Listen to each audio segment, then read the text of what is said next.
I woke up in my living room, except it wasn't my living room. It was perfect in every detail.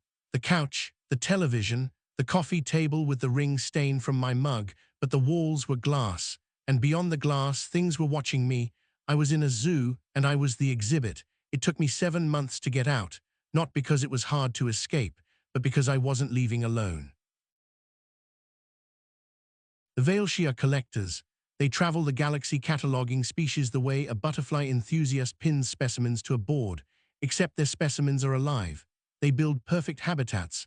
Mine was a 3-bedroom suburban house with a yard, a fence, and a sky that changed from blue to black on a 24-hour cycle. They'd studied us. The fridge restocked itself. The television played old shows. There was even a dog, not my dog, but a dog. They thought a dog was part of the habitat. I named him Steve. Steve and I spent the first week testing boundaries. The glass walls were transparent from the inside, but I could see the viewing platforms beyond. Aliens walked past in groups, pointing, reading the informational display. I couldn't read it, but I could guess what it said.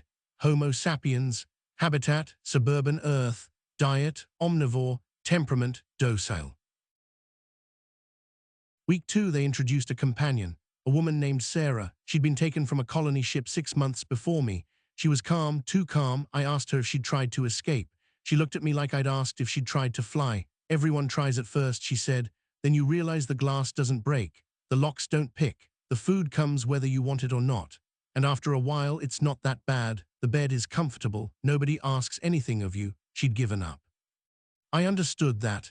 Captivity is designed to be comfortable enough that resistance feels irrational. Every cage in history has worked the same way.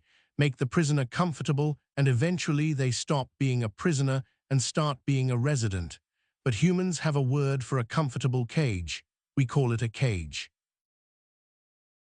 I spent 3 months watching. The Veilshi rotated the exhibits on a schedule. Every 72 hours, a maintenance hatch opened in the back of the habitat for exactly 4 minutes while the environmental systems cycled. The hatch was too small for a Veilshi to fit through. It was not too small for a human. But beyond the hatch was a service corridor, and beyond that I didn't know. So I watched. I timed the cycles. I mapped what I could see through the glass. I counted guard rotations. I memorized feeding schedules for every exhibit I could see from my window. Sarah thought I was losing my mind. Steve thought I was interesting. Steve was right. On day 91, I told Sarah I was leaving and I was taking her with me. She said no. I said I wasn't asking. The escape took 11 seconds, 4 minutes of open hatch, 11 seconds to get through. I'd practiced the crawl 60 times. I could do it in 9. Sarah did it in 14, but that was close enough.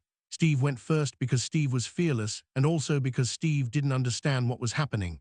The service corridor was dark, narrow, and smelled like recycled air. It connected every habitat in the sector. I could hear things behind the walls, other exhibits, other species. I stopped at each access panel. I had a map, 3 months of observation compressed into a diagram drawn on a napkin with a pen I'd stolen from the maintenance hatch frame. There were 46 occupied exhibits in our sector, 46 species in glass boxes. I had memorized the location of every hatch. I opened every single one.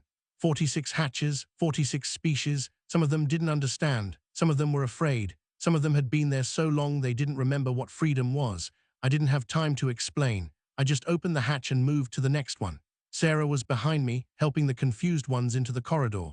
Steve was being Steve, which meant he was barking at everything and somehow making it better. The Veilshi alarm triggered on Exhibit 31. We had 15 more to go. I moved faster. The last exhibit held a species I didn't recognize, tall, translucent. They'd been in the zoo for 200 years. When I opened their hatch, the eldest one looked at me and made a sound that my translator rendered as why. I said because nobody should live in a cage. The translator couldn't render what it said next, but it followed me. 47 species walked out of the Veilshi collection that day. Well, walked, crawled, slithered, and in one case, rolled. The Veilshi didn't try to stop us. They had never needed to build security systems because no species had ever tried to escape. That's the part I keep coming back to. 46 species in cages, and not one of them tried to leave. Not because they couldn't. The hatches were right there. But because every other species in the galaxy when faced with a comfortable cage, eventually stops fighting. Humans don't. I don't know why. Maybe it's because we spent 10,000 years in cages of our own making and we learned that the comfort is the trap.